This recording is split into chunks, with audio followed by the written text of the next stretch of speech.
گزارش ہے ایک مرتبہ سورہ الحمد اور 3 مرتبہ سورہ توحید، اس کے بعد 3 مرتبہ درود شریف تلاوت فرما لیں، اور پھر اس کے بعد ناموں کو ذکر کرتا ہوں، ان کی ارواح کے لیے غیر امام والوں کی ساری ثواب ہے۔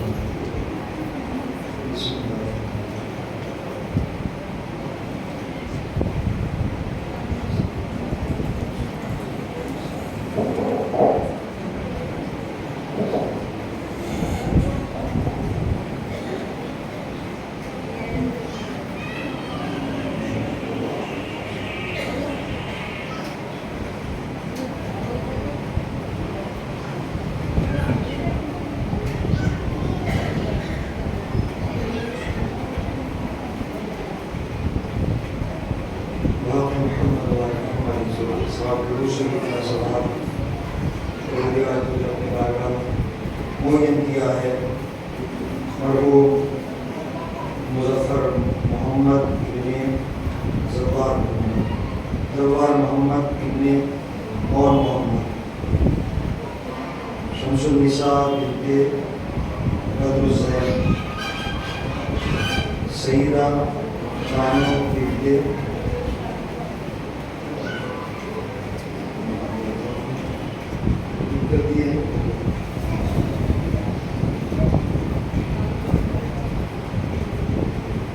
شمس النساء بنت بدر الزین، سیدہ خاتون بنت زین العبا، اکبر محمد ابن اور محمد،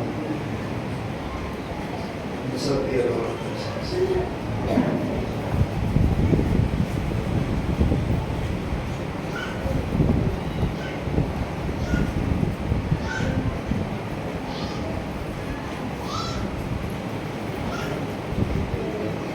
اعوذ باللہ السمیع العلیم من الشیطان اللعین الرجیم، بسم اللہ الرحمن الرحیم، الحمد للہ رب النور العظیم ورب الکرسی الرفیع ورب البحر المسجور ومنزل التوراة والانجیل والزبور، والصلاة والسلام على أشرف الأنبياء والمرسلين وخاتم النبيين سيدنا ونبينا وطبيب نفوسنا مولانا أبي القاسم محمد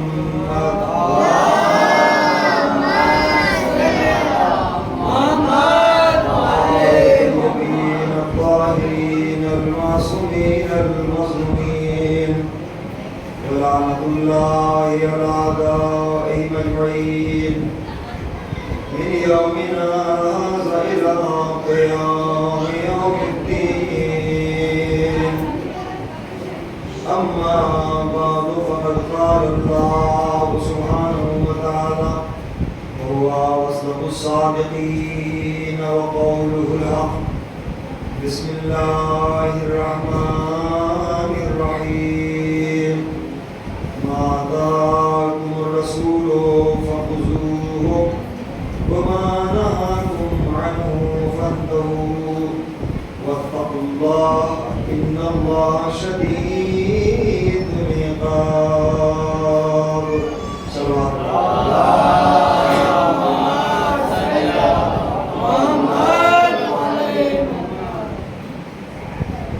حضرات گرامی قدر، حضرات شہدائے کربلا و اسرائے کربلا علیہ السلام، سلسلہ بیان بعنوان سیرت محمد و آل محمد و کربلا شناسی.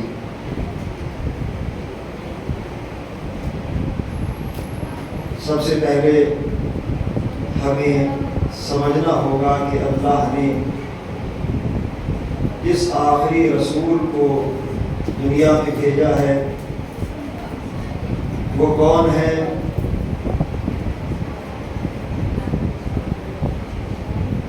کس فضیلت کے حامل ہیں؟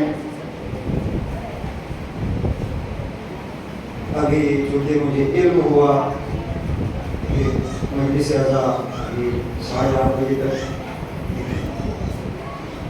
اس وقت ہو رہی ہے اور وہ 8:30 بجے تک ختم ہو جائے گی، تو تھوڑا سا اس میں پرابلم ہو جاتی ہے کہ اگر سامعین بیک وقت موجود نہ ہو تو پھر سلسلہ بیان ذہنوں میں صحیح طریقے سے پہنچانا تھوڑا دشوار ہو جاتا ہے اور پھر تمہید میں کچھ وقت بھی صرف ہو جاتا ہے، لیکن الحمدللہ میرے لیے یہی کافی ہے کہ اگر سامعین کم ہوں تو سماعتیں معتبر ہو جائیں۔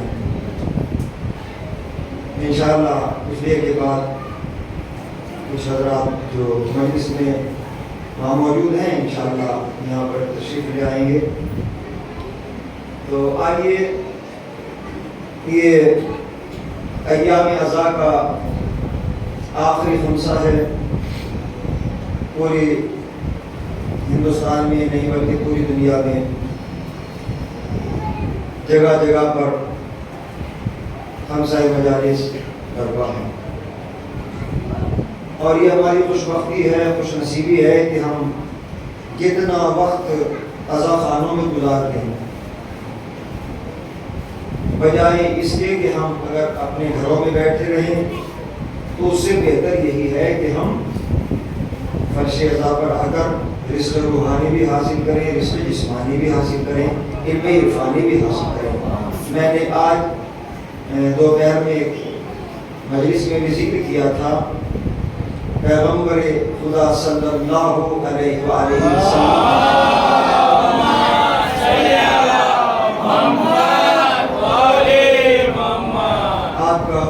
آپ کی فرمان ہے زینوا مجالسکم بذکر علی ابن ابی طالب، اپنی مجلسوں کو زینت دو علی کے ذکر سے۔ جہاں بیٹھو، چاہے اپنے گھر میں ہوں، کسی بھی مقام پر ہوں، تو بہترین طریقہ، میں تھوڑا سا مائک سے ابھی صحیح بول رہا تھا، کچھ کم ہوا ہے، میں سمجھتا ہوں کہ ادھر جو اس کا بٹن دبائیے تھوڑا سا صحیح، صلوات پڑھیں۔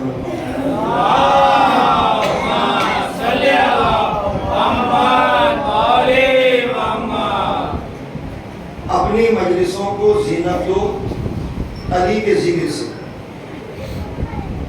کہیں بھی ہم بیٹھیں، جہاں 4-5 افراد بیٹھ جائیں تو اگر ہم چاہیں تو وہ ہمارا بیٹھنا عبادت بن جائے، تو پھر بہترین طریقہ یہ ہے کہ ہم نبی کے قول پر عمل کریں، یعنی علی کا ذکر شروع کر دیں، تو جب تک بیٹھے رہیں گے ہمارا بیٹھنا عبادت میں شمار ہوتا رہے گا۔ مجلسوں کی زینت صرف یہ مقصد نہیں ہے کہ ہم عزا خانوں میں بیٹھیں تو وہی مجلس ہے، بلکہ جہاں پر بھی ہم بیٹھے ہوں، 4 افراد ہوں، 10 ہوں، 20 ہوں، بس امیر کائنات کا تذکرہ کرتے چلے جاؤ، عبادت ہوتی چلی جائے گی۔ صلوات پڑھیں پر محمد و آل محمد۔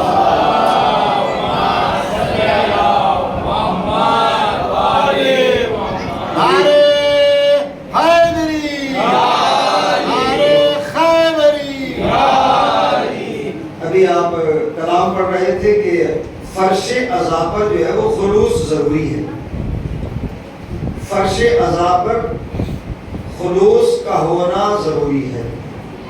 میں تو یہی کہتا ہوں کہ خلوص تو انسان کو ہر وقت ضروری ہے۔ خلوص گھروں میں رہ کر بھی انسان خلوص کے ساتھ رہے، کسی سے ملاقات کر رہا ہو تو خلوص کے ساتھ، سفر کر رہا ہو تو خلوص کے ساتھ، یعنی خلوص تبھی حاصل ہوگا کہ جب ہم سیرت محمد و آل محمد کو سمجھیں گے۔ اِنَّا أَكْمَلَ الْمُؤْمِنِينَ إِيمَانًا وَأَحْسَنَهُمْ أَخْلَاقًا، ہمارے آخری رسول ارشاد فرماتے ہیں کہ مکمل مومن وہ ہے کہ جس کا اخلاق اچھا ہوگا۔ بس مجھے ایسا محسوس ہو کہ مجمع ترجمہ بہت زیادہ ہے، تھوڑا سا بولتے رہیں گے۔ سبحان اللہ کی آواز ہی میرے لیے کافی ہو جاتی ہے، کیونکہ سبحان اللہ کہنا ثواب بھی ہے اور اس سے طاقت بھی بڑھ جاتی ہے۔ تو میں چاہتا ہوں کہ آپ بولتے رہیں۔ تو میں عرض کر رہا تھا مکمل مومن وہ ہے جس کا اخلاق اچھا ہو۔ اگر ہم پیغمبر کو اپنے جیسا سمجھتے رہیں تو ہماری سمجھ میں دین آ ہی نہیں سکتا۔ اگر ہم رسول کو اپنے جیسا سمجھنے لگے تو پھر شریعت سمجھ میں نہیں آئے گی، توحید سمجھ میں نہیں آئے گی۔ اس لیے کہ توحید ہے نور سے متعلق، یعنی توحید الہی، اللہ کا، اللہ کو ایک ماننا۔ اب میں تمہید میں نہیں جاؤں گا، مومنین یہاں پہ تشریف لا چکے ہیں اور معتبر سماعتیں، بزرگان بھی ہیں، جوان بھی ہیں، نوجوان بھی ہیں، تو میں بہت جلدی کچھ خاص باتیں آپ کی سماعتوں کے حوالے کرنا چاہتا ہوں۔ تو اگر ہم اس بات کو مانتے رہیں کہ رسول ہم جیسے یا ہم رسول جیسے، وہ ہماری طرح چلتے تھے، ہماری طرح کھاتے تھے، ہماری طرح سوتے تھے، ظاہر ہے اللہ نے رسول کو جامع بشریت میں ضرور بھیجا ہے، لیکن وہ نور سے مشتق ہے۔ خدا نے اپنے نور سے بنایا ہے رسول کو۔ اگر رسول ہم جیسے ہوتے تو پھر اللہ رسول کے سائے کو زمین پر نہ بھیجتا۔ کیا کہہ رہا ہوں؟ یعنی اللہ نے پھر رسول کا سایہ کہاں گیا؟ اگر رسول کو ہم اپنے جیسا سمجھ رہے ہیں تو پھر تو ظاہر ہے، میں نے شاید عرض کیا ہو کہ پیغمبر جب جا رہے تھے، انسان کو اللہ نے جسمانی اعتبار سے کچھ صفات عطا کیے ہیں۔ ہر انسان کے جسم میں کوئی نہ کوئی صفت ہوتی ہے۔ انسان کو اللہ نے آنکھیں دی ہے، اس میں صفت ہے۔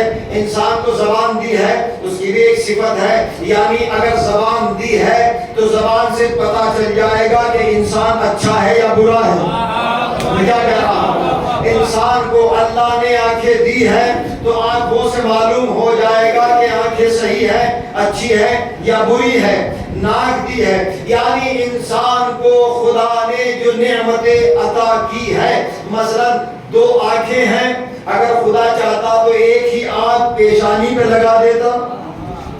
آپ نے دیکھا ہوگا کہ جو ٹرین ہوتی ہے اس میں ایک لائٹ ہوتی ہے، صرف ایک لائٹ ہوگی، سینٹر میں ہوتی ہے، تو اگر بیچ میں لائٹ کی یعنی آنکھ خداوند عالم کہہ دیتا تو چہرہ معیوب ہو جاتا۔ اِنَّا خَلَقْنَا الْإِنسَانَ فِي أَحْسَنِ تَقْوِيمٍ، ہم نے انسان کو بہترین ساخت پر بنایا ہے، یعنی جہاں پر آنکھوں کی ضرورت تھی وہاں آنکھوں کو رکھا، جہاں ناک کی ضرورت تھی وہاں ناک کو رکھا، جہاں بھووں کی ضرورت تھی وہاں بھووں کو رکھا، جہاں پلکوں کی ضرورت تھی وہاں پلکوں کو رکھا۔ امام اول فرماتے ہیں کہ انسان اپنے اندر غور و فکر کرے کہ پوری کائنات انسان کے جسم کے اندر سمودی گئی ہے۔ ہم دنیا میں سفر کرتے ہیں، بہت سی چیزوں کو دیکھتے ہیں اور تعجب میں پڑ جاتے ہیں کہ عجیب شے بنائی گئی ہے، لیکن اس میں تعجب کرنے کی بات نہیں ہے۔ کیوں؟ اس لیے کہ جس کو دیکھ کر ہم تعجب کر رہے ہیں اس چیز کو بھی انسان نے بنایا ہے۔ اب سوال یہ ہے کہ جب ہم انسان کی بنائی ہوئی چیزوں پر تعجب کر رہے ہیں تو جس انسان کو اللہ نے وہ ذہن دیا ہے تو اس اللہ کو کوئی کیا سمجھ سکتا ہے؟ یا تو رسول سمجھ سکتے ہیں یا جانشین رسول سمجھ سکتا ہے۔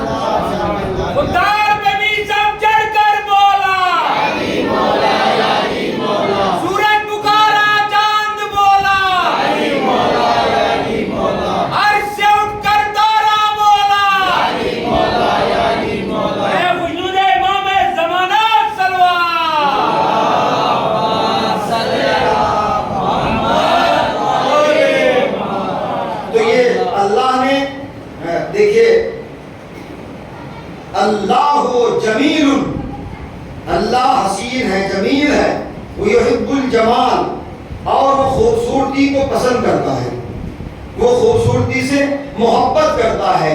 خوبصورتی کے معنی کیا ہیں؟ صرف چہرے کا خوبصورت ہونا ضروری نہیں ہے، انسان کا دل خوبصورت ہونا چاہیے۔ میں تو کہہ رہا ہوں اگر دل خوبصورت ہے تو پھر چہرہ کتنا ہی سیاہ فام کیوں نہ ہو، اگر چہرہ سیاہ فام ہو اور دل خوبصورت ہو تو پھر حسین اسے اتنی منزل پر پہنچا سکتے ہیں کہ سینے سے لگا کر اس کے ہاتھ میں دعا کر دیتے ہیں کہ پروردگار جو ان کا چہرہ سفید ہو جائے، اس کے خون میں خوشبو پیدا کر دے۔ یہ کیوں ہے؟ اس لیے کہ حسین کربلا میں کردار بنا رہے تھے، وہاں قبیلوں کو اور رنگوں کو نہیں دیکھا جا رہا تھا۔ تو دل ہمارا اگر اچھا ہے تو پھر انسان کا وجود اچھا ہے۔ صرف چہرے کا خوبصورت ہونا ضروری نہیں ہے، خوبصورت تو انسان کا اخلاق ہوتا ہے۔ خوبصورت انسان اچھے اخلاق سے بنتا ہے، اچھے عمل سے بنتا ہے، اچھے آپ مصافحہ کیجئے، ملاقات کیجئے۔ میں نے کبھی عرض کیا ہو کہ ہم اگر اپنے لیے جی رہے ہیں تو یہ کوئی جینا نہیں ہے۔ اگر آپ، میں محبتاً کہہ رہا ہوں، اگر آپ کو زحمت نہ ہو تو صلوات پڑھتے ہو تھوڑا سا میرے قریب ہو جائے پلیز۔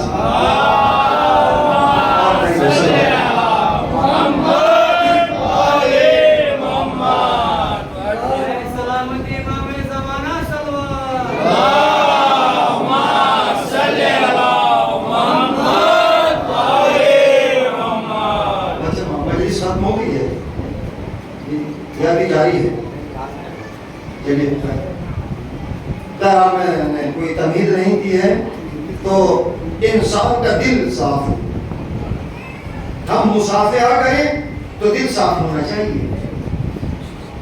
امام فرماتے ہیں اپنے رشتہ داروں سے ملاقات کرو، لوگوں سے ملاقات کرو، اس لیے کہ ملاقات کرنے سے رزق بھی بڑھتا ہے، عمر بھی بڑھتی ہے۔ اپنے لیے جینا اور ہے، دوسروں کے لیے جینا اور ہے۔ اسلام کہتا ہے اپنے لیے بھی جیو، دوسروں کے لیے بھی جیو۔ یہ اسلام کا نظریہ ہے، یعنی جو چیز اپنے لیے پسند کرتے ہو دوسروں کے لیے بھی پسند کیجیے، یہ ہے اسلام۔ اب میں بہت اہم بات کرنا چاہتا ہوں کہ اسلام میں مساوات ہے، یعنی برابر دیکھنا، لیکن سبحان اللہ اہل بیت کا نظریہ تو اسلام سے بھی اوپر ہے۔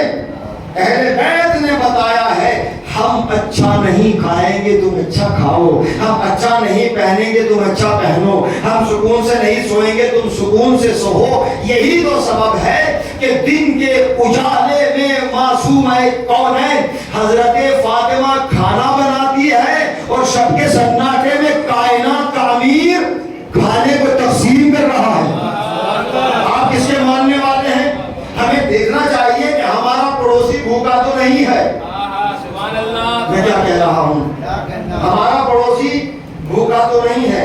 ہمارے پڑوسی کو یہ مت دیکھیے گا کہ کون ہے، بس یہ دیکھیے کہ انسان ہے کہ نہیں۔ بھائی صلوات پڑھیں بابا سے بلند تاکہ میں اپنی بیان کروں۔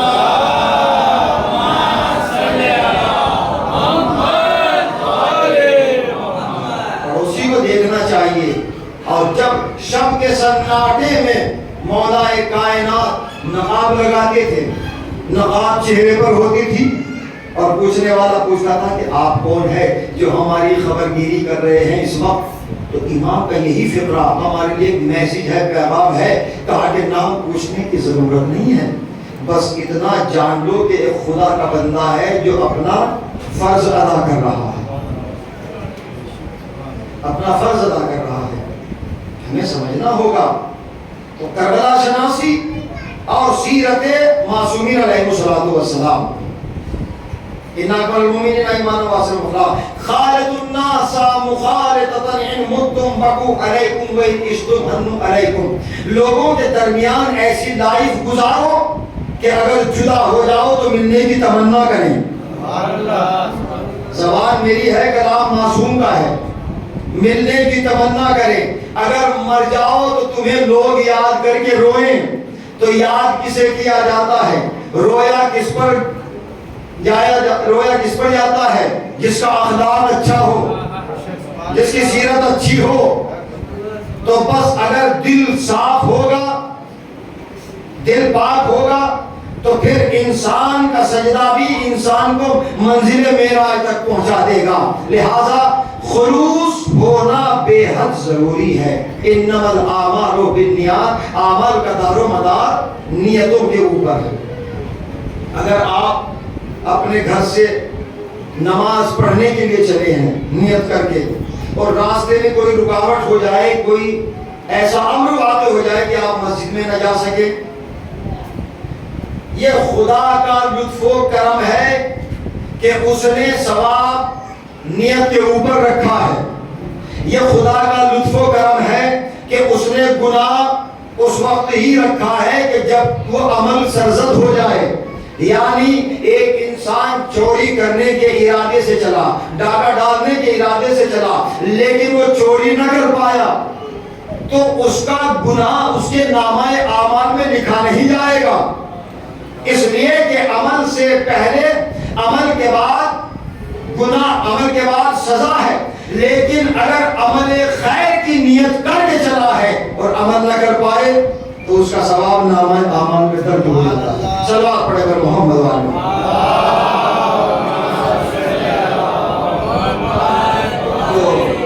بہرحال میں نے معصوم کی کچھ اقوال آپ تک پہنچائے ہیں تو ہمیں سمجھنا ہوگا۔ سئل امیر المؤمنین عن الایمان قال الایمان على اربع دائم على الصبر واليقين والقدر والجهاد والصبر منها على اربع شعب على الشوق والشفق والزهد والترقب فمن اشتاق الى الجنه صلى عليه الشهوات ومن زهد مصيبته ومن زهد استعان بالمصيبات ومن ارتقب الموت صار في الخيرات۔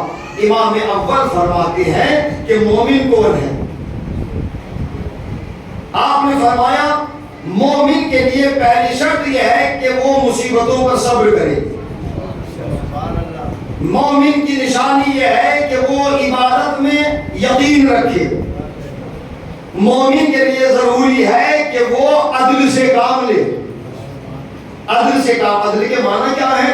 یعنی جو ماں باپ کے حقوق ہیں ان کو ادا کرے، بھائیوں کے حقوق ہیں ان کو ادا کرے، بہنوں کے حقوق ہیں ان کو ادا کرے، رشتہ داروں کے جو حقوق ہیں ان کو ادا کرے۔ اسے کہتے ہیں عدل۔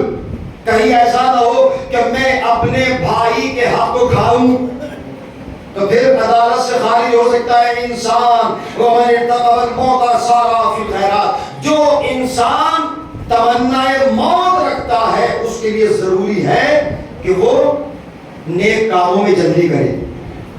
اس سے پہلے کہ موت اسے اپنے آغوش میں ظاہر ہے، موت کا تذکرہ ہے تو پھر داد واد تو ملنے والی ہے نہیں۔ صلوات پڑھیں آواز سے بلند تک۔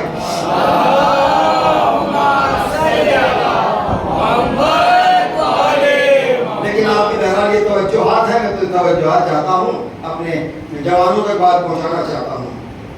صبر، یقین، عدل، جہاد۔ انسان نماز پڑھ رہا ہے، سجدہ کر رہا ہے، اور سجدہ کرنے کے بعد لاسٹ میں ایک سجدہ ہوتا ہے سجدہ شکر۔ توجہ چاہ رہا ہوں، سجدہ شکر کے معنی کیا ہے؟ یعنی واجبات کو ادا کرنے کے بعد سجدہ شکر کر کے انسان بتا رہا ہے کہ یا اللہ تیرا شکر ہے کہ مجھے تو نے یہ توفیق بخشی کہ میں نے واجبات کو ادا کر لیا۔ یعنی تو پھر یقین کی منزل میں سجدہ ہونا چاہیے۔ اگر شک ہے تو امام اول فرماتے ہیں کہ شک کی 1000 رکعت، یقین کی 2 رکعت 1000 رکعت سے بہتر ہے یقین کی 2 رکعت۔ 1000 سجدوں سے افضل ہے یقین کا ایک سجدہ۔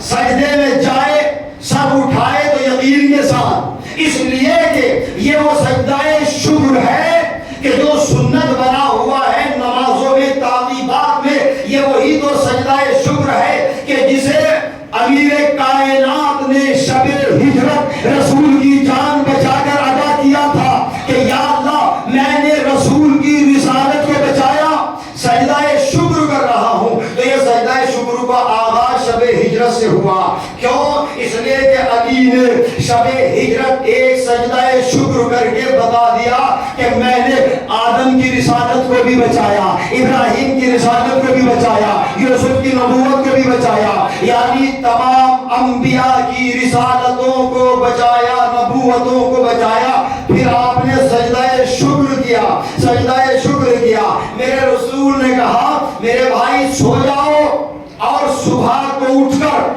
فلاں کی امانتیں دے کر تم بھی مدینے چلے آنا، تم بھی مدینے چلے آنا۔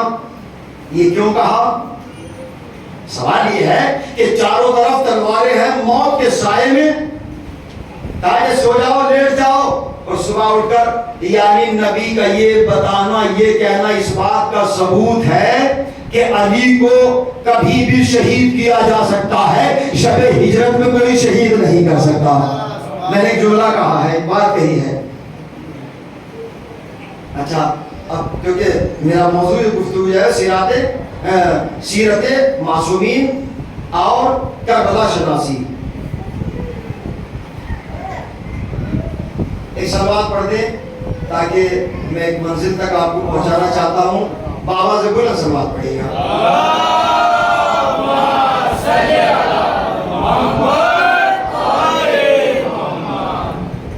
معصومین علیہ السلام کی سیرت طیبہ، اگر ہم اس بات کو اپنے ذہن میں رکھتے ہیں، انا بشر مثلکم، رسول کہہ رہے ہیں کہ میں تمہارے جیسا بشر ہوں، تو بشر جامع بشریت میں رسول آئے ہیں لیکن مشتق نور سے۔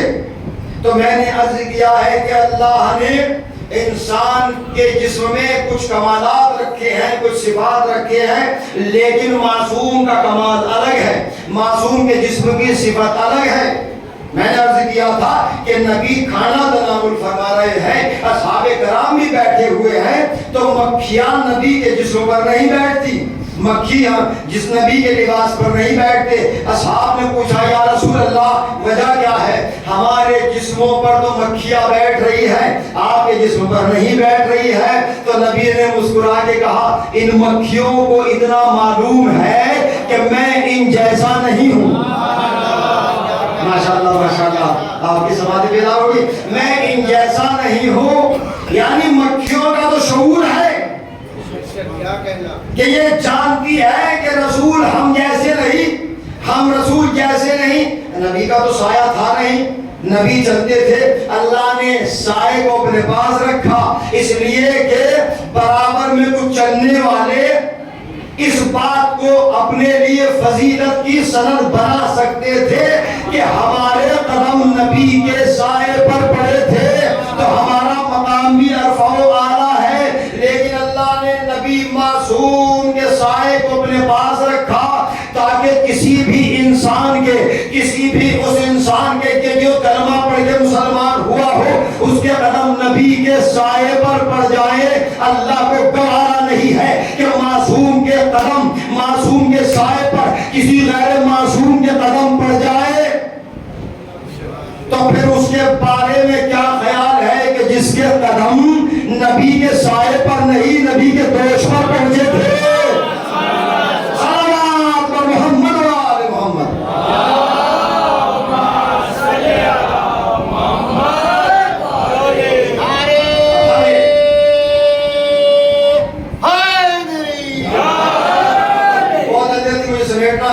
نبی کا کردار، نبی کی سیرت طیبہ کو ابتدا سے اور آخر تک دیکھنا ہوگا۔ یعنی ابتدا جو محمد ہے، آپ کی کیوں فرمایا ہے کہ ہمارا پہلا بھی محمد ہے، ہمارا درمیانی بھی محمد ہے، ہمارا آخر بھی محمد ہے، اور سب کے سب محمد ہیں؟ یہ کیوں فرمایا؟ تو پھر نبی کا یہ فرمان اس بات کا ثبوت ہے کہ جو سیرت ہمارے پہلے آخری رسول کی ہے وہی آخری محمد کی بھی ہونا چاہیے، وہی دوسرے محمد کی بھی ہونا چاہیے، اوسط کی بھی ہونا چاہیے۔ ہاں، ایک بادشاہ نے حکم صادر کر دیا ہے کہ جب تک ہم طواف کریں گے کوئی ہمارے درمیان طواف نہیں کرے گا، یعنی ہمارے ساتویں امام حضرت موسیٰ کاظم علیہ السلام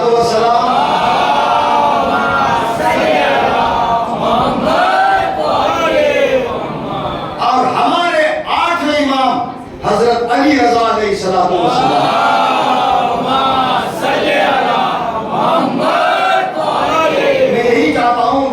مختصر سی مجالس میں میں ابتدا سے انتہا تک تمام ائمہ کا تذکرہ مختصراً کرتا چلوں تاکہ ہمارے بھائیوں کو بچوں کو معلوم ہو کہ جو ہمارے آخری رسول کی سیرت ہے وہی درمیانی کی سیرت ہے، وہی آخر کی سیرت ہے۔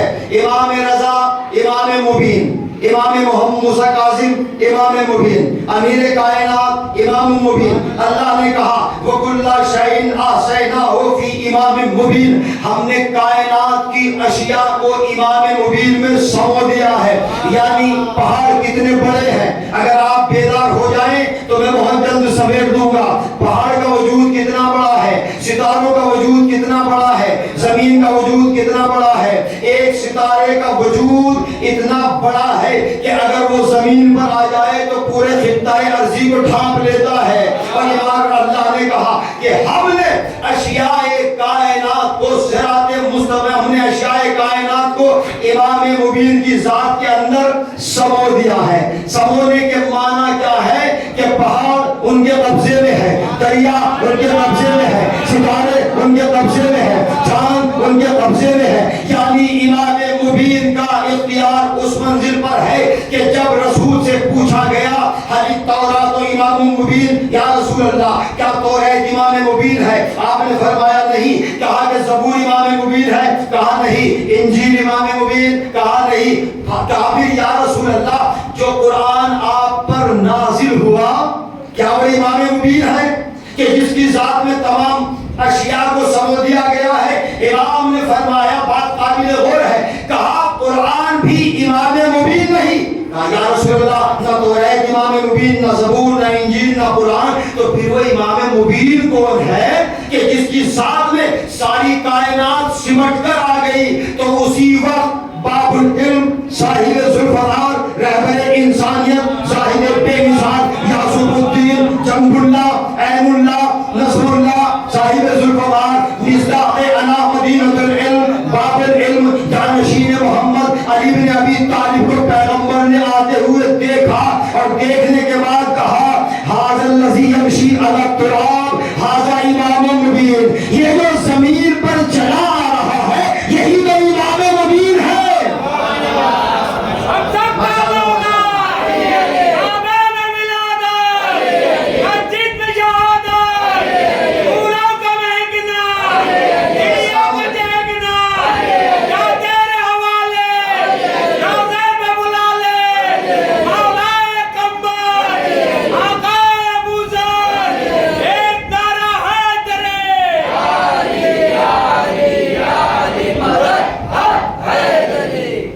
سلامت رہیے، آباد رہیے۔ تو جو سیرت پہلے آخری رسول کی ہے وہی سیرت کل انبیاء کل ائمہ کی ہونا چاہیے۔ اس لیے کہ ابتدا بھی محمد اور انتہا بھی محمد ہے۔ ھذا امام مبین، ھذا امام مبین۔ جب اللہ نے ہمارے آخری رسول کو بھیج دیا تو اب ضرورت کیا ہے؟ کیونکہ آخری رسول ہے، ختم ہو گئی نبوت، ختم ہو گیا سلسلہ، قرآن بھی نازل ہو چکا ہے، مکمل ہو چکا ہے، رسول کی رسالت مکمل ہو چکی ہے، اب کوئی نبی آنے والا نہیں ہے، تو پھر ہدایت مکمل۔ لیکن اللہ بتانا چاہتا ہے کہ رسول کے بعد بھی جانشین رسول کی کائنات کو ضرورت ہے، ورنہ وہ گمراہ ہو جائے گی، وہ گمراہ ہو جائے گی۔ اسی لیے اس نے ایک نہیں، دو نہیں، بلکہ 12 ہادیوں کا انتخاب کیا، 12 ہادیوں کا انتخاب کیا، 14 معصومین کا انتخاب کیا، تاکہ قیامت تک ہدایت کا سلسلہ جاری و ساری رہے۔ اسی لیے رسول نے آواز دی وَجَعَلْ لِي مِن لَدُنْكَ سُلْطَانًا نَصِيرًا، یا اللہ تو نے موسیٰ کو ہارون جیسا مددگار دیا، ابراہیم کو اسماعیل جیسا مددگار دیا، مجھے بھی اپنی بارگاہ سے ایک سلطان، ایک بادشاہ عطا کر دے۔ یہ نہیں کہا کہ مجھے سلطان عطا کر دے، بلکہ کہا من وَجَعَلْ لِي مِن لَدُنْكَ، مجھے تیری بارگاہ سے چاہیے، توجہ چاہ رہا ہوں، مجھے تیری بارگاہ سے چاہیے۔ دنیا کا بنایا ہوا اور ہے، الہی نمائندہ اور ہے۔ دنیا کا بنایا ہوا کوٹری میں بنتا ہے، اللہ کا بنایا ہوا کھلے میدان میں بنتا ہے۔ مجھے الہی نمائندہ اپنی بارگاہ سے پروردگار وجعلنی من لدنک سلطانا نصیرا، آپ کی سماعتیں بیدار ہیں تو میں بہت تیزی کے ساتھ بس ایک دعا کی گئی ہے سلطان نصیر کی. اچھا نبی نے نصیر کیوں کہا؟ نصیر کہتے ہیں مدد کرنے والا، ناصر کہتے ہیں مدد کرنے والا. عربی گرامر کے اعتبار سے نصیر مددگار، ناصر مددگار، لیکن دونوں میں فرق ہے. نصیر کہتے ہیں مدد، ناصر کہتے ہیں مدد کرنے والے کو، لیکن ایسا مدد کرنے والا کہ جو اب کر رہا ہے کل نہ کرے. ناصر کہتے ہیں مدد کر رہا ہے اب اور کل نہ کرے، ہو سکتا ہے، لیکن نصیر کہتے اسے ہے کہ جو ہر منزل پر مدد کرے. میں کیا کہہ رہا ہوں؟ ہر منزل پر مدد کرے. لہذا چاہے وہ میدان خندق ہو، چاہے وہ خیبر ہو، چاہے وہ بدر ہو، چاہے وہ حنین ہو، ہر منزل پر مدد کرے. رسول مانگ رہے ہیں ایسا سلطان نصیر. نصیر آواز قدرت آئی، اے میرے حبیب، اے میرے حبیب آدم جیسا سلطان لے جاؤ. آدم جیسا سلطان حاضر ہے. کہا کہ مجھے ایسا نصیر نہیں چاہیے، ایسا سلطان نہیں چاہیے کہ جس کو ایک ترکے اولا کی بنا پر جنت سے بھیج دیا گیا ہو. مجھے ایسا سلطان چاہیے کہ جس کے بچوں کو جوانان جنت کا سردار بنا دیا گیا ہو. ماشاءاللہ سلامت رہیے. کہا اب دور معبود کے درمیان سلسلہ گفتگو جاری و ساری ہے. کہا کہ میرے حبیب، میرے حبیب یوسف جیسا سلطان حاضر ہے. کہا نہیں، مجھے ایسا سلطان نہیں چاہیے کہ جس کے حسن سے زلیخا کی جوانی پلٹے. مجھے وہ سلطان چاہیے کہ جس کے اشارے سے سورج کی روانی پلٹے. اگر میں آہستہ بول رہا ہوں تو اس کے معنی یہ نہیں ہے کہ بات ہلکی ہے. مجھے ایسا سلطان چاہیے کہ جس کے اشارے سے سورج کی روانی پلٹے. کائنات میں کوئی ایسا بتائیے کہ جس نے نظام خدا کو تبدیل کیا ہو سوائے علی کے. ادھر غروب ہو رہا ہے، اشارہ ہوا، پلٹ آیا. تو یہاں پر میں ایک بات کہنا چاہتا ہوں کہ تو اندھیرے میں کہاں ڈھونڈ رہا ہے سورج. شعرا بھی یہاں پر تشریف رکھتے ہیں، محسوس کریں گے. تو اندھیرے میں کہاں ڈھونڈ رہا ہے سورج. ایک وہ شاہ کے روزے میں چھپا ہے سورج. ماشاءاللہ ماشاءاللہ. ایک وہ شاہ کے روزے میں چھپا ہے سورج. وقت ہر چیز کا تبدیل ہوا کرتا ہے. جب بڑھا ہے میرا سایہ تو گھٹا ہے سورج. لوگ سورج کے اشارے پہ چلا کرتے ہیں، میرے مولا کے اشارے پہ چلا ہے سورج. جو نظام کو ایک اشارے سے بدل دے اسے امام مبین کہتے ہیں، اسے امام مبین کہتے ہیں. کہا میرے حبیب، میرے حبیب نوح جیسا سلطان لے جاؤ. کہا ایسا سلطان نہیں چاہیے کہ جس کی کشتی لکڑی کے ٹکڑوں سے بنے. مجھے وہ سلطان چاہیے کہ جس کی کشتی نور کے ٹکڑوں سے بنے. کہا میرے حبیب عیسیٰ جیسا سلطان حاضر ہے. جملہ کہنا چاہتا ہوں آپ کی بہترین سماعتوں کے حوالے. میرے حبیب عیسیٰ جیسا سلطان حاضر ہے. کہا کہ مجھے ایسا سلطان نہیں چاہیے کہ جس کی ماں کو وقت ولادت کعبے سے نکالا گیا ہو. مجھے وہ سلطان چاہیے کہ جس کی ماں کے لیے کعبے میں نیا گھر بنایا گیا ہو. کیا کہنا. دعا قبول ہوئی. کہا میرے حبیب تمہاری دعا قبول ہو گئی، ہم نے تمہیں علی کی شکل میں سلطان دے دیا. اب یہی وہ علی ہے کہ جو کم سنی کے عالم میں تم سے نصرت کا وعدہ کر رہا ہے. ذوالعرشیہ میں کون ہے جو میری مدد کرے؟ کوئی نہ اٹھا، کوئی نہ اٹھا. بڑے بڑے موجود تھے لیکن وہی اٹھا کہ جو نور محمد سے مشتق تھا. وہی اٹھا جو نور خدا سے مشتق تھا. انا ناصرک یا رسول اللہ، انا ناصرک یا رسول اللہ. اٹھے علی بیٹھ جاؤ. ہے کوئی؟ جو اس کے مقابلے پر جائے؟ ہے کوئی جو اس کے مقابلے پر جائے؟ ایک صاحب نے کہا کہ حضور اپنے آپ کی مجالس وہاں بھی سنی تھی تو ہم چاہتے تھے کہ نام تھوڑا خیبر خندق بدر اور میں نے کہا بھائی اس کے لیے پھر 4-5 اشرے کڑھائیے تب کام چلے گا. صلوات پڑھیں آواز بلند.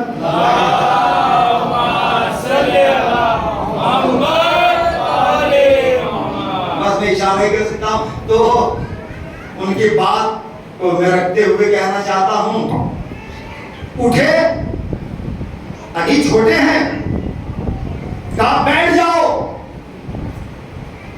پھر کہا کہ کون ہے جو اس کے مقابلے پر جائے؟ کوئی نہ اٹھا. تیسری مرتبہ رسول نے 3 مرتبہ علی کو بٹھایا ہے. اگر فوراً پہلی مرتبہ علی کو بھیج دیتے تو تاریخ میں مورخ لکھ سکتا تھا کہ موقع نہیں دیا تھا رسول نے کسی کو بھیجنے کا. بات سمجھ میں آگئی؟ مولا سلامت رکھے. یعنی نبی نے 3 مرتبہ موقع دے کر بتلا دیا کہ کون لافتہ ہے، کون بہادر ہے، کون نصرت کا وعدہ کرنے والا ہے. اور وہاں پر ایک نعرہ بلند ہوا تھا کہ جب دیکھا کہ رسول نظر نہیں آ رہے ہیں کہا اس سے اچھا موقع نہیں ہے، نکل چلو بائی پاس سے. سب نکل رہے تھے لیکن امیر کائنات کیونکہ وعدہ کر چکے تھے نصرت کا، آپ کے مسکراتے ہوئے چہرے بتا رہے ہیں اس لیے کہ بات غدیریوں میں ہے. اور کیوں نہ مسکرائے، یہ کوئی جلسہ تو ہے نہیں. بھائی غدیر میں مجلس میں زبانیں بھی بولنا چاہیے، ہاتھ بھی بولنا چاہیے. حضور رسول جب چھپ گئے تو بڑے بڑے بہادروں نے دیکھا کہ اس سے اچھا موقع نہیں ہے، نکل چلو. کوئی بائی پاس سے نکل رہا تھا، یہ تو تاریخ ہے، سب نے لکھا ہے. لیکن جب نکلتے ہوئے دیکھا تو پھر اسی نے رسول کو اپنے ہاتھوں پہ اٹھا کے کہا لیسا قتل محمد ھذا محمد حی علی یدی. کون کہتا ہے کہ رسول مر چکے ہیں؟ دیکھو محمد علی کے ہاتھوں پہ زندہ ہے. شاید آپ میری طاقت میں اضافہ کر دیں، محمد علی کے ہاتھوں پہ زندہ ہے. یہاں میدان جہاد اسلامی میں علی نے اپنے ہاتھوں پہ بلند کیا. اللہ نے کہا ہے جزاء الاحسان الا الاحسان، احسان کا بدلہ احسان ہے. اور ہر غدیر میں رسول نے اپنے ہاتھوں پہ علی کو بلند کیا تھا. اور یہاں میدان جنگ میں علی نے رسول کو اپنے ہاتھوں پہ بلند کیا. اب میں فقرہ دینا چاہتا ہوں، پڑھے لکھے حضرات موجود ہیں، اس لیے کہ میں تو یہی کہتا ہوں اگر کوئی علی والا ہے تو وہ جاہل ہوتا ہی نہیں. علی والا تو جاہل ہوتا ہی نہیں.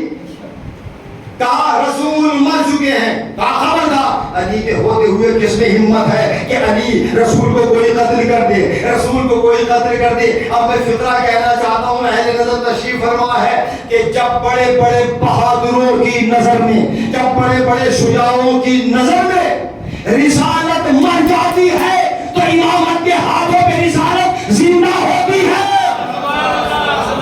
صلوات پر محمد و آل محمد.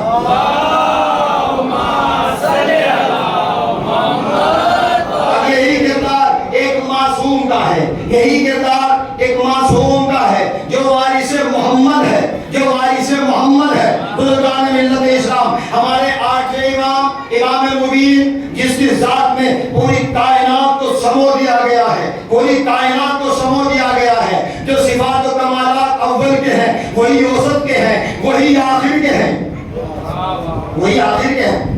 ضامن آہو آپ سفر کرتے ہیں تو پھر ظاہر ہے بازو پر اہل خانہ بازو پر امام ضامن باندھتے ہیں. یہ امام ضامن منسوب ہے امام رضا سے. کل انشاءاللہ میں امام کے حوالے سے گفتگو کروں گا. اور آخر میں یہ کیوں باندھا جاتا ہے کہ جاؤ امام کی ضمانت میں دیا، علی کی ضمانت میں کیوں نہ دیا، حسن کی ضمانت میں کیوں نہ دیا؟ کچھ چیزیں کچھ اماموں سے منسوب ہے. میں کچھ کہہ رہا ہوں، کچھ چیزیں کچھ اماموں سے منسوب ہے. حالانکہ علی کی ضمانت میں بھی دیا جائے، حسن کی ضمانت میں بھی دیا جا سکتا ہے. ہر امام امام ہے، سب معصوم ہے، سب محمد ہے، لیکن امام رضا سبحان اللہ اس منزل کمال پر امام ضامن یعنی امام کی ضمانت میں دیا، اب کوئی حادثہ نہیں ہوگا، اب کوئی سامان چوری نہیں ہوگا، اب سفر کامیاب ہوگا۔ یعنی اگر کسی کو امام رضا کی ضمانت میں دے دیا جائے اس کی ابتدا بھی کامیاب، انتہا بھی کامیاب، لیکن ہارون مامون رشید نے بربنائے تعصب سمیٹ رہا ہوں، بربنائے تعصب امام کو بلایا ہے، اور بلانے کے بعد جادوگروں سے کہہ دیا کہ دیکھو جب علی رضا کھانا کھانے کے لیے اپنے ہاتھ کو بڑھائیں تو تم جادو کے اثر سے روٹیوں کو اڑا دینا۔ توجہ چاہ رہا ہوں، اس کے معنی کیا ہے؟ جادو ہے، جادو ہے، جادو ہے پاور، معجزہ ہے سپر پاور۔ سب بولیں گے تو شاید میری بات ہو جائے۔ اگر جادو پاور ہے تو معجزہ سلامت رہیے سپر پاور ہے، ماشاءاللہ۔ تو ظاہر ہے جادوگر آئے ہیں، اگر جادو نہ ہوتا تو وجود، کیونکہ قرآن سے ثابت ہے کہ جادوگروں نے رسیوں کے ساتھ بنا ڈالے، تو پھر ایک معجز نما نے اپنا عصا پھینک دیا تو وہ اژدہا بن کے سب کو نگل گیا۔ وہ جادو ہے، یہ معجزہ ہے، یہ پاور ہے، وہ سپر پاور ہے۔ تو سپر پاور ہے، یہ اپنی تقدیر کی بات ہے کہ کسی کے پاس ایک بھی سپر پاور نہیں، ہمارے پاس تو 14 سپر پاور ہے۔ نعرہ حیدری، نعرہ بھی مجھے یاد لگانا پڑے گا، میں آپ کو زحمت نہیں دوں گا، مولا آپ کو سلامت رکھے۔ تو خیر آپ کی سماعتیں ہیں، آپ کی محبتیں ہیں، یاد رہیں گی تو ظاہر ہے آپ کی محبتیں ہی ہیں کہ جو میں پھر آپ کی خدمت میں حاضر ہو گیا، اور بڑی مجھے مسرت بھی ہے، خوشی ہے۔ مولا ان سلسلوں کو قائم رکھے۔ سب سے بڑا جو ہمارا رشتہ ہے وہ مذہبی رشتہ ہے۔ آپ مجھے نہیں جانتے تھے، میں آپ کو نہیں جانتا تھا، لیکن ذکر اہل بیت ایک دوسرے سے کتنا قریب کر دیتا ہے، ایک دوسرے سے کتنا قریب کر دیتا ہے۔ آپ سفر کر رہے ہوں، ٹرین میں ہو، پلین میں ہو، کہیں بھی ہو، آپ کو معلوم ہو جائے کہ دوسرا شخص کوئی علی والا ہے تو بے تکلف آپ اسے اپنے سینے سے لگا لیں گے، ایک طاقت بڑھ جائے گی۔ تو حضور ایام عزا میں تو ایک الگ ہی پہچان ہو جاتی ہے کہ کوئی علی والا گزر جائے، کوئی حسین والا گزر جائے تو ایک کبیر کی بات ہے، پہچان ہو جاتی ہے۔ اور کیوں نہ ہو، علی والے اور ہیں، نہیں جملہ بدل کے یہ کہوں شجاع بھائی کہ قدیری اور ہیں، ثقیفائی اور ہیں۔ تو یہ پہچان ہمارے اندر ہونا چاہیے، پورے سال میں ہماری پہچان ہونا چاہیے۔ میرے پاس کچھ میرے بھائی آئے اہل سنت، ظاہر ہے وہ چاہتے ہیں کہ کچھ ہو تو انشاءاللہ کل کچھ ہو جائے گا۔ تو آج کیونکہ ٹائم نہیں تھا میرے پاس گفتگو کے لیے، تو خدا جسے چاہتا ہے ہدایت کر دیتا ہے، بس انسان کا ارادہ ہو صراط مستقیم پر آنے کا، تو انشاءاللہ ہدایت مل جائے گی۔ اور 5-6 سال پہلے کچھ میرے پاس آئے تھے، کہا کہ ہمیں سیدھا راستہ کی 21-22 سوالات انہوں نے کیے تو میں نے جواب دیا۔ انہوں نے کہا کہ ہم آپ کے ہاتھ پہ بیعت کرنا چاہتے ہیں۔ جب اٹھے 3 گھنٹے تک میری گفتگو ہوئی، میں نے کہا کہ میرے ہاتھ پر نہیں، اس واری سے محمد کے ہاتھ پر بیعت کر دو، پردہ غیب میں زندہ ہے۔ ماشاءاللہ ماشاءاللہ۔ تو خدا جسے چاہتا ہے صراط مستقیم کی ہدایت کر دیتا ہے۔ تو کل میں چاہوں گا کہ وہ میرے بھائی آئیں، میرے پاس آئیں، میں ان سے گفتگو کروں گا، چاہے 1 گھنٹہ 2 گھنٹہ 4 گھنٹہ، اور ساری چیزیں انشاءاللہ ان تک میں پہنچاؤں گا، اور ساری ذمہ داری کے ساتھ اور حوالوں کے ساتھ۔ صلوات پڑھیں بابا سے بلند سے۔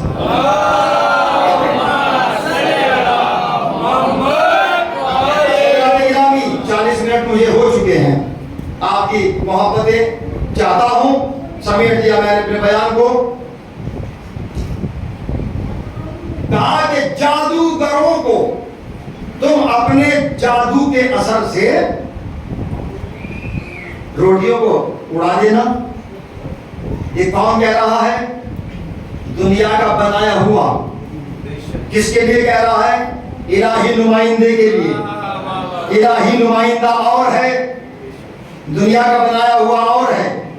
امام رضا علیہ السلام جب ولی عہدی سلطنت پر فائز ہوئے، میں اس کی تفسیر ہو سکتا ہے کہ کل بیان کروں، میں تو یہی چاہتا تھا کہ 14 معصومین کی سیرت طیبہ کو آپ تک پہنچانے کی کوشش کروں، بس میں اشارے ہی کر سکتا ہوں. ان چند دنوں کے اندر امام رضا نے اپنا لباس پہنا. کہاں جانا ہے؟ شاہی دربار میں، لیکن لباس پہنا سر پہ نبی کا عمامہ ہے، دوش پر معصوم کی قبا ہے.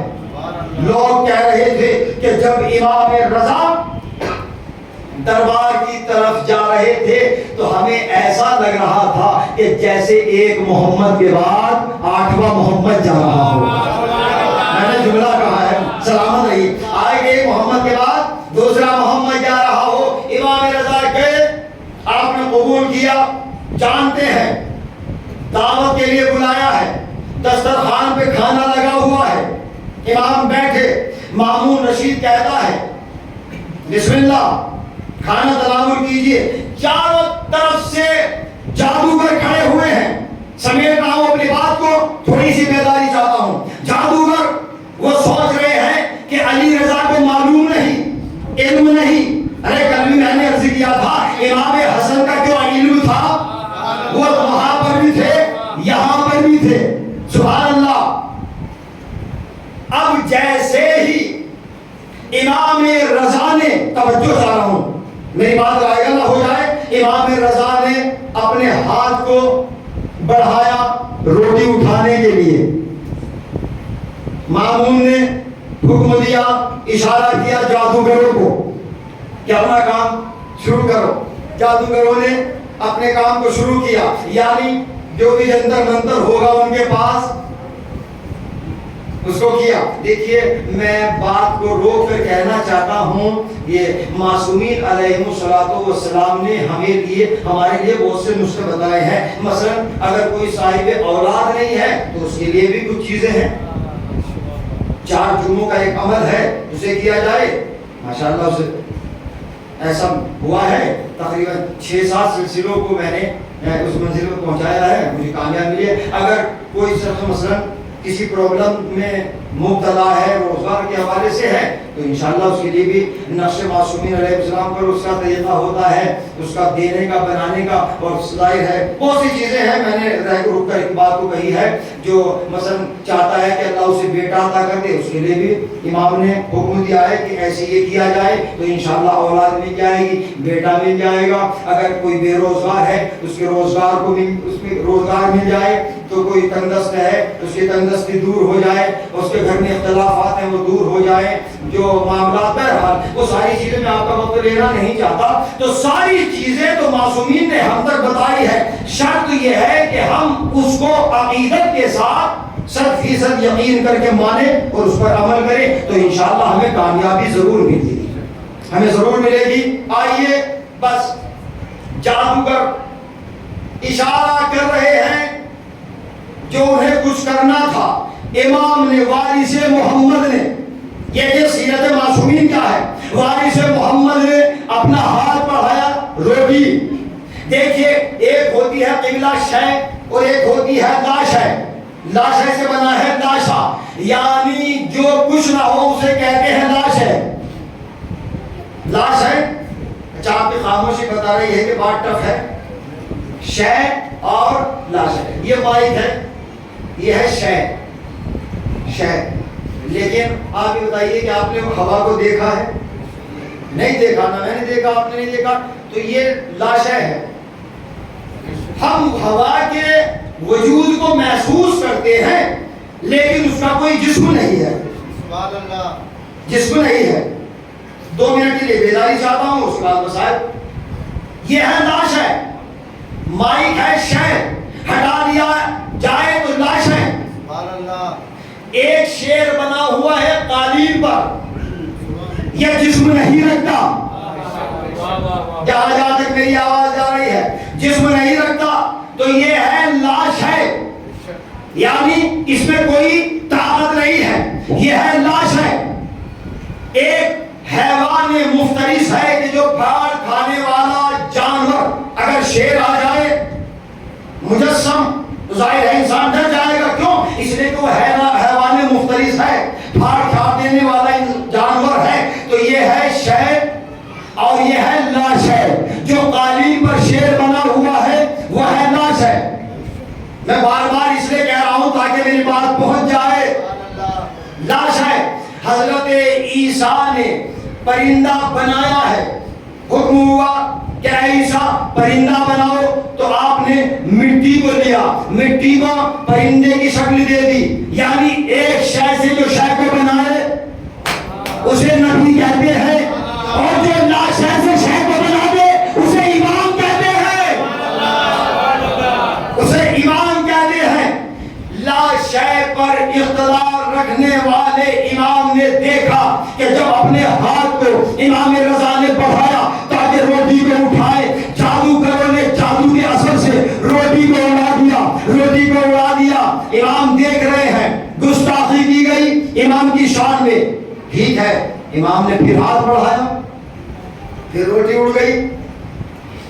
تیسری مرتبہ, تھکے تو نہیں ہے بات پہنچے, تیسری مرتبہ جب امام نے ہاتھ بڑھایا روٹی اٹھانے کے لیے, پھر جادو کے اثر سے روٹی اڑی.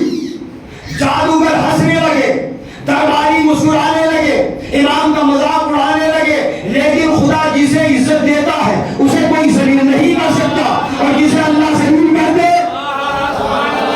اب دنیا لاکھ یزید کو رضی اللہ کہتی رہے, لیکن جسے اللہ لعنت اللہ بنا دے وہ قیامت تک لعنت اللہ ہے, اور جسے علیہ السلام بنا دے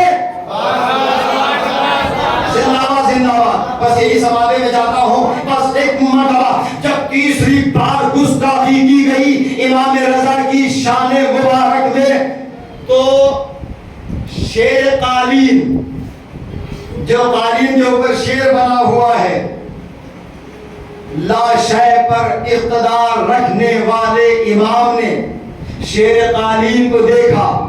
جملہ کہوں کیا کہنا. اچھا, جو سونا چاہتے ہیں سو جائیں, لیکن میں مجلس کے بعد پوچھوں گا کہ معراج مہدی نے پڑھا کیا تھا لاسٹ میں. لبیک یا حسین, لبیک یا حسین,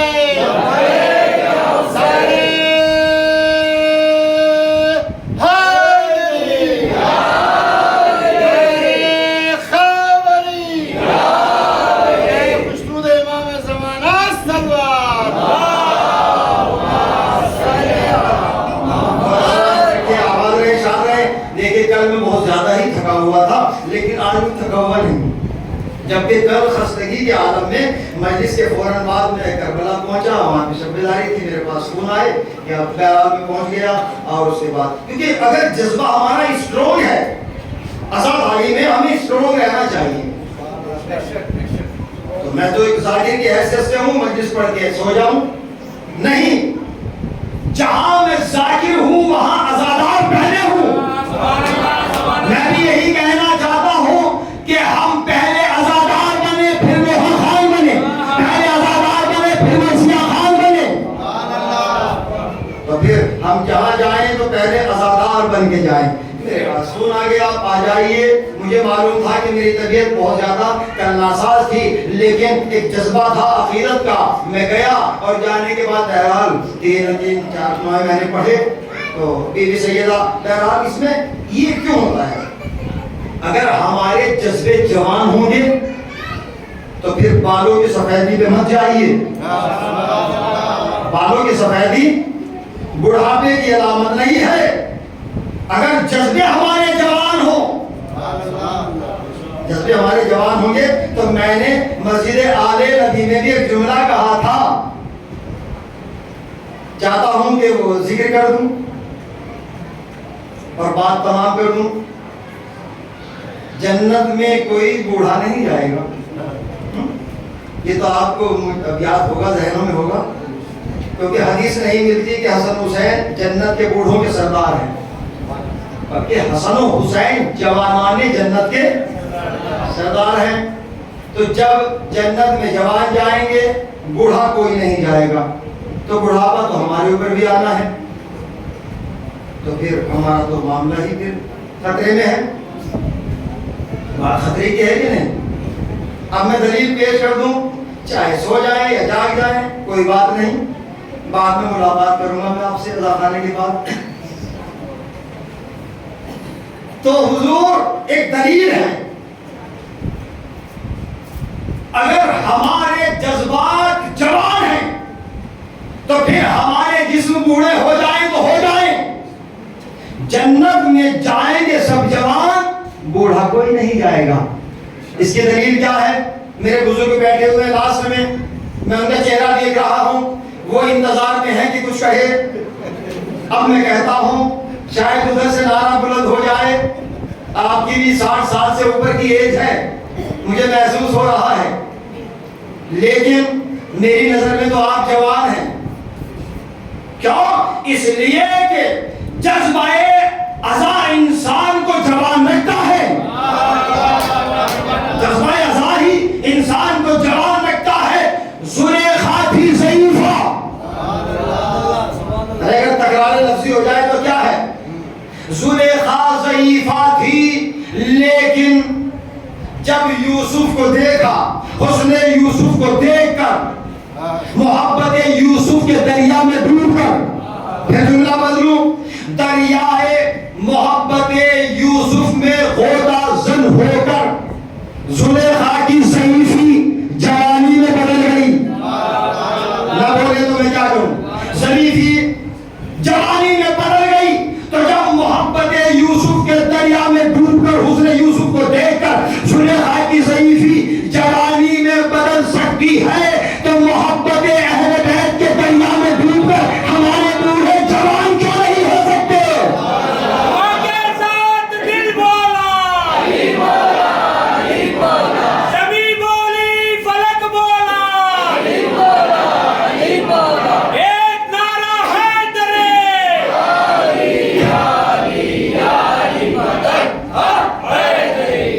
تو سب جوان جائیں گے.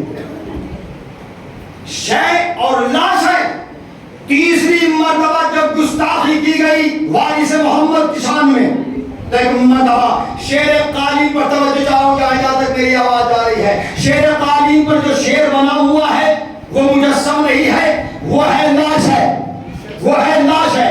امام رضا نے جب گستاخی کو دیکھا، درباری ہنس رہے تھے، وہ سوچ رہے تھے کہ ہم نے علی رضا کو ذلیل کر دیا، ہم کامیاب ہو گئے. مامون تخت شاہی پر گمراہی میں بیٹھا ہوا، تکبرانہ انداز میں بیٹھا ہوا، لیکن امام کے ایک اشارے نے اس کے تکبر کو توڑ دیا. امام نے شیر قالین کی طرف دیکھ کر کہا، کن اسدن کن اسدن کن اسدن، شیر ہو جا. دیکھیے بات میں پہنچانا چاہتا ہوں، کلام معصوم کا ہے. امام رضا نے کیا کہا؟ لا شے پر اقتدار رکھنے والے امام نے کہا، کن اسدن، اے شیر قالین شیر ہو جا اور میرے دشمنوں کی خبر لے. ہائے ہائے میں کیا کہہ رہا ہوں، میرے دشمنوں کی خبر لے. امام نے یہ نہیں کہا کہ میرا دشمن یہ ہے، میرا دشمن یہ ہے، میرا دشمن یہ ہے. یعنی ارے اگر جانور کو بھی امام کی معرفت ہو جائے تو اسے معلوم ہو جاتا ہے کہ کون معصوم کا دشمن ہے، کون معصوم کا چاہنے والا ہے. زندہ باد زندہ باد. کن اسدن، شیر ہو جا، شیر ہو جا، میرے دشمنوں کی خبر لے. لا شے کو امام نے شے بنا دیا. وہ شیر قالین مجسم ہوا، شیر کی شکل میں آیا. جتنے جادوگر تھے سب کو موت کی آغوش میں سلا دیا، اور ایک قطرہ خون بھی، ایک لہو کا قطرہ بھی زمین پر گرنے نہیں دیا. یعنی شیر کو یہ گوارا نہیں ہے کہ امام کے دشمن کا کوئی خون کا قطرہ زمین پر گرے. ایسے ہلاک کیا، سب کو موت کی آغوش میں جادوگروں کو سلا دیا. سبحان اللہ. اب جب سب کو نگل گیا، ہلاک کر دیا، اب شیر نے دیکھا مامون کی طرف، تھکے تو نہیں؟ شیر نے دیکھا مامون کی طرف، مامون نے دیکھا امام کی طرف. پڑھے لکھوں میں ایک بات کہنا چاہتا ہوں اس عظیم منبر سے